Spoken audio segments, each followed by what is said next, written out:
जयप्रकाश जी को संपूर्ण क्रांति के नायक के जन नायक नेता के लिए हर वर्ष हम लोग आज की तारीख में आते थे। और ये कोई पहली बार नहीं है कि इस जेपी समाजवाद म्यूजियम में हम लोग माल्यार्पण करने पहली बार आ रहे हों।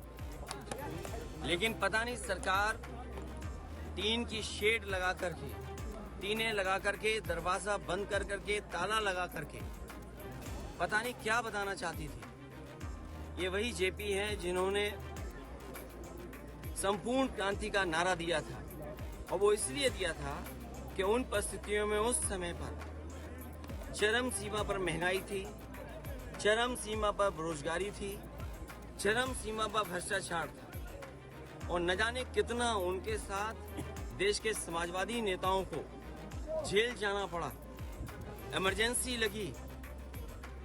और जिस समय वो पीजीआई अस्पताल में थे, उस समय जो उन्होंने जेल डायरी लिखी, उसमें लिखा कि मैं कैसे सोच सकता हूँ एक लोकतांत्रिक देश में इमरजेंसी लग जाएगी। उसमें न जाने कितने लोगों को जेल भेजा गया, कई लोग कई वर्षों रहे, और उस पीड़ा को, उस तकलीफ और परेशानी को जीवन भर नहीं भूल पाए।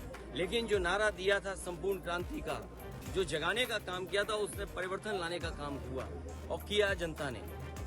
जनता की शक्ति के सामने सरकार की शक्ति का कुछ असर नहीं है।